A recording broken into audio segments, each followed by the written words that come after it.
Hello folks. I'm just here in the studio, as you can see. Welcome, by the way, thanks for joining us.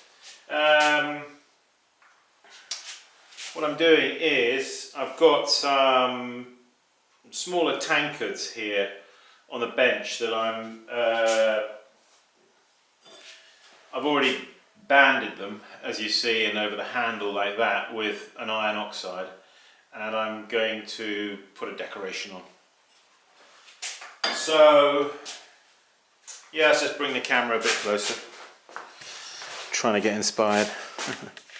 Inspiration's a funny thing, isn't it? You think, the moment you think you've got it, you haven't. Anyway, this is my sort of, these are the guys here, along here I've got to put a decoration on. And I've also got over yonder, over there on that treadle wheel, I've got some more.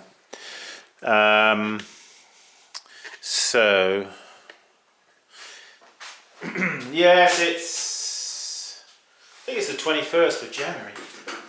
It has been snowing and snowing here in Pennsylvania all day, just about.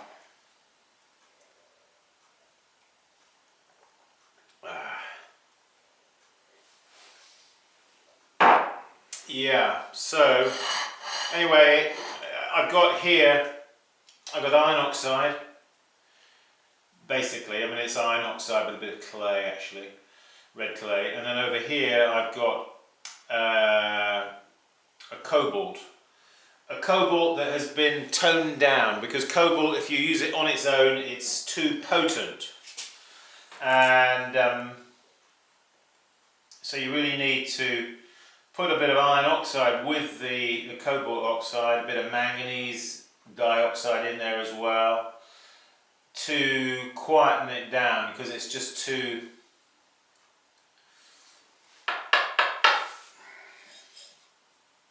So what I'm doing here, I'm doing this decoration.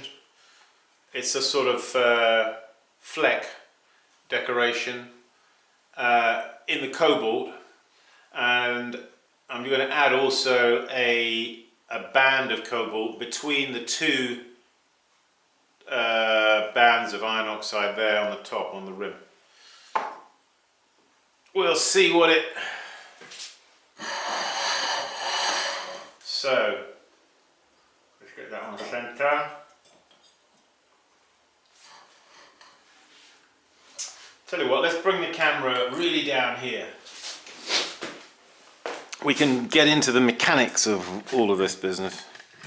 You know what I mean by the mechanics, you know, the practical considerations or whatever. Yeah. See if we can zoom it in a touch. Something like that. So, yeah, so I'm going to load the brush. I've got these kind of, these are Japanese brushes, and I like them. They, you know, they lend themselves quite nicely to this type of sort of loosish decoration. So I'm going to hold the brush. It's always a good idea, rest against the workbench here, you see, and you want to spin it from underneath here. This has got I can spin it by holding the stem underneath. So then I'm going to take my brush and just touch it on there like that. Okay, there we have it. A band of cobalt. And now I'm going to load the brush again. You know, when you load your brush, you don't want to overload it. Neither do you want to download it or upload it. No, you don't want to overload it, otherwise the pigment will run or go where you don't want it, or get blobby on the decoration. And so I'm just tapping it like that so that the pigment is not all at the end of the brush. Let's see if we can do this so you can see. I'm going to strike the pot here for the first fleck, and you have to do it a little bit, you don't want to be hesitant about it, you see. Let's see.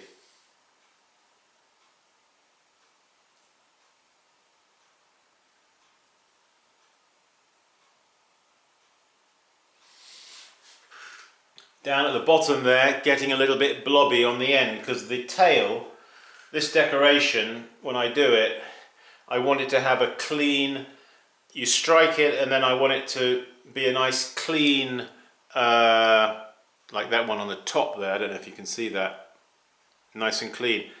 As they come down here, they're getting a little bit blobby on the end, you see, because the pigment that's in the bristles of the brush is now running down towards the point, so it's not giving me, it's giving me a little bit too much pigment. Try again. So I do this like 4 times on this one.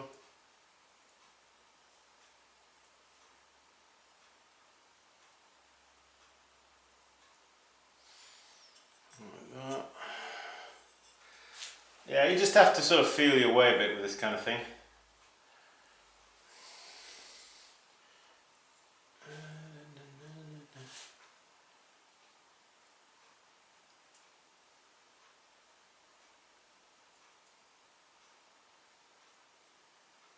And they're kind of like diminishing in size as they get down, you know.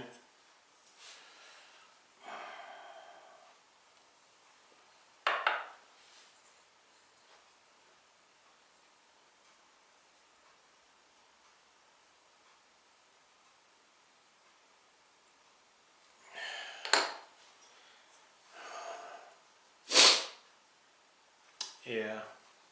Okay. Well,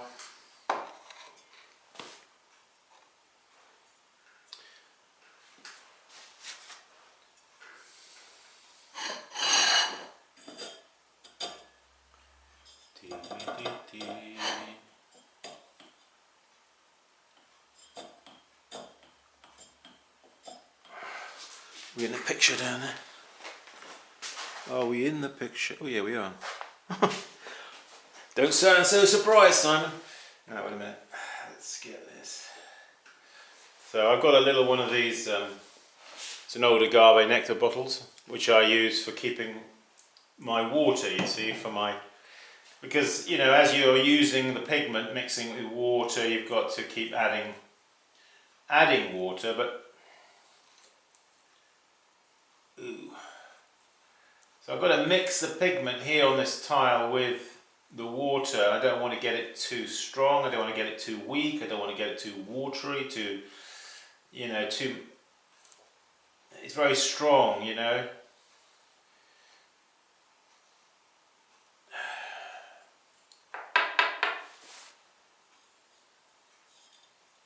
Let's do another one.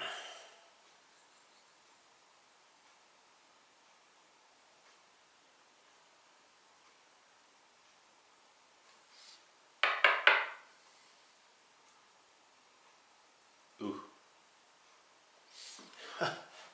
Don't like that one. You do a good one and then you think, oh, that's a good one, and the next one is like, oh. It's like, you know, you just want to be a little bit carefree about it. You don't want to be too careful, you know, you just want to.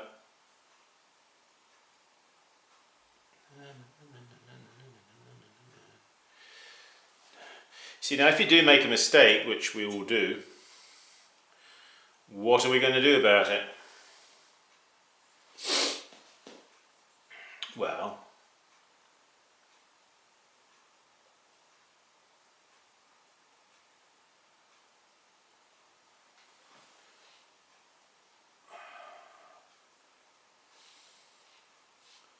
mistakes are allowed. We can either decide that we're going to leave the mistakes, or we're going to rectify them.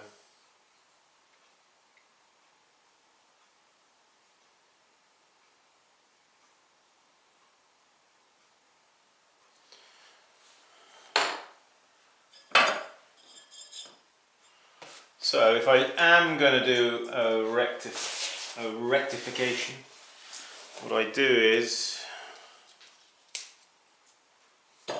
take a blade, and if it's not, you know, the shape of the brush stroke is not as I want it, or if it's gone wrong,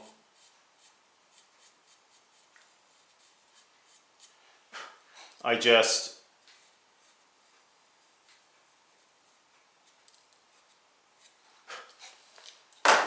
make a little correction. Yeah. Oh, we didn't put the band on, did we, on that one?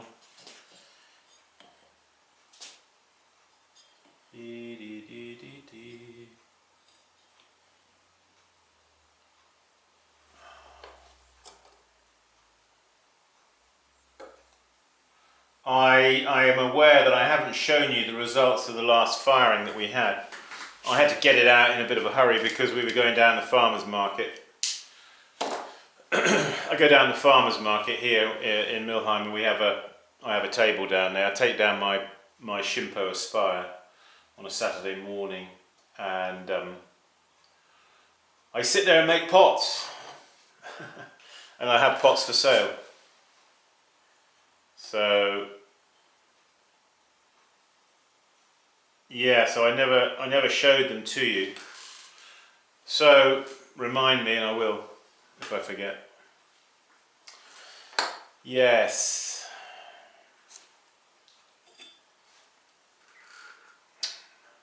I always sort of think about, you know, like doing these are tankards. They are, you know, originally for drinking beer out of. But I mean, yeah, to be honest with you, I don't drink much beer out of these particularly myself. But you know that. Well, like, here's one for example. I've been drinking tea. This was one of the ones out of the last firing, actually.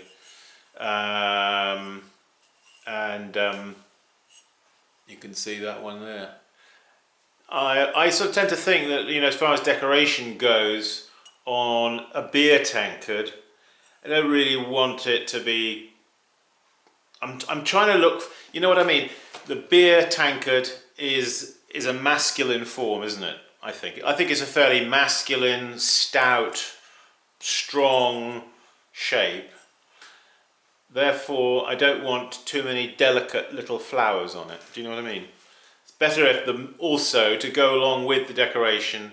To go along with the tankard, that the decoration is slightly bold and forthright, I think. So, having said that, I'll show you, because sometimes I get bored, I suppose, of doing the same decoration, especially if I've got a lot to do. So I jump around a bit. Here's one, which is one of the larger tankards, but this has got one of my dad's foxglove decorations on it, which is really my sort of iconic decoration of my dad's. He used to put on just about everything they made at Lower Down. We had that foxglove on. It was like sort of synonymous with Lower Down. But I do some of those. I'm not saying I like the decoration. Actually, I think it's a nice decoration, and it goes well on a lot of pots. I don't know if it really goes well on a beer tankard, but you can give me your comments. And then I try and do something a bit different. You see, I like fly off the handle and do something. Here's one I did. I'm not sure if I really like it, to be honest, but you know, it was one I.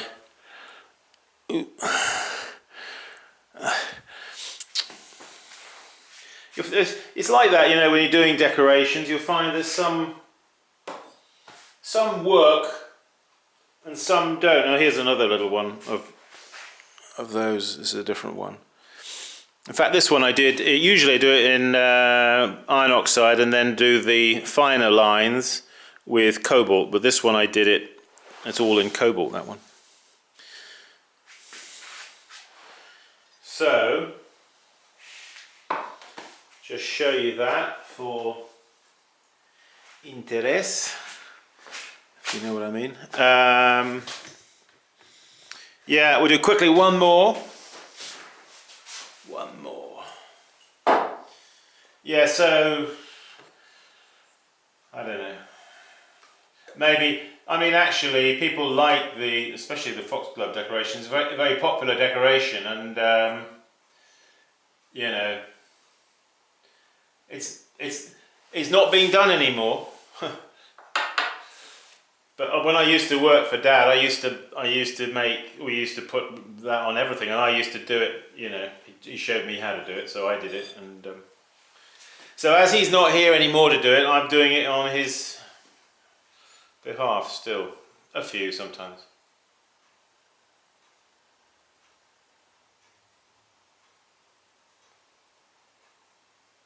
It's not my decoration, but it nevertheless is a good decoration, therefore I think it can still be done, don't you? See, you've got this thing where everybody's all the time trying to be original.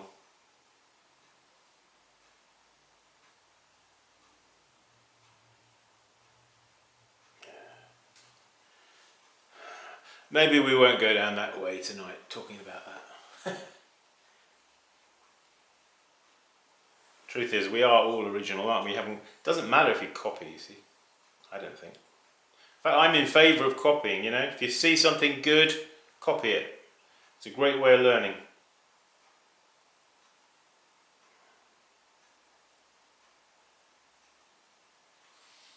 Great way of learning by copying is.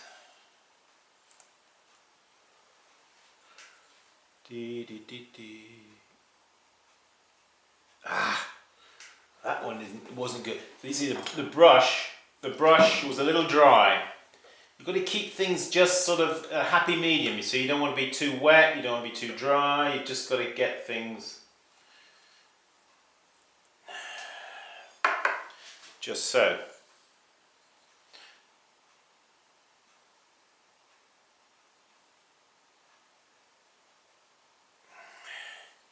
See, that's where a bit of experience helps. But when you initially, you know, you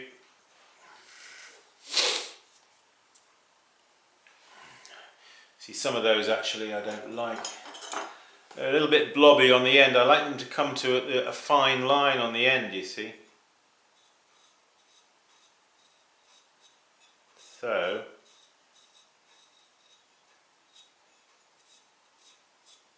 well, you could say, well, Simon, don't be so fussy.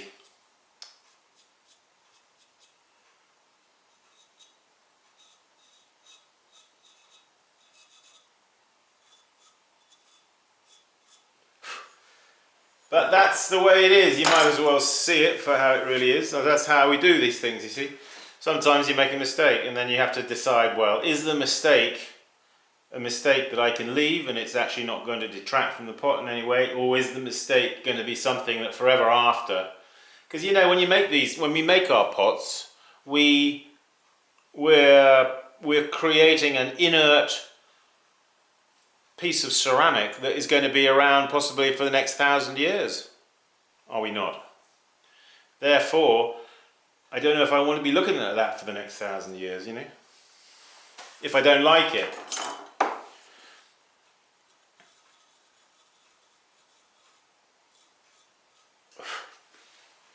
Oh well, there we go. So there we are, folks. There's just I haven't done that line. Hang on. I haven't done that band, have I? I keep forgetting. I tell you why I forget. It's because I don't usually do it, and it's a new thing. I'm just sort of thinking maybe we'll. Little blue line at the top there, you see. So thanks for joining us. A few thoughts there on decorating, the whys and wherefores of decorating. And you see, I see often, you know, when I make pots, I'll have you see, some I will do like this. This is only glazed on the inside and then wood ash sprayed on the outside there. It's a little bit oxidized, this actually. The wood ash has come out a little bit heavy, dark looking. But, or I might think, no, I'll glaze them all over and then I'll do some brushwork decoration. So, you know, there's with few glazes, you can do multiple different treatments, you know, different combinations. Anyway, thanks for joining us. Visit my website, simonleachpottery.com, and what else? Oh yeah, keep practicing. See you, folks. See ya. Bye-bye.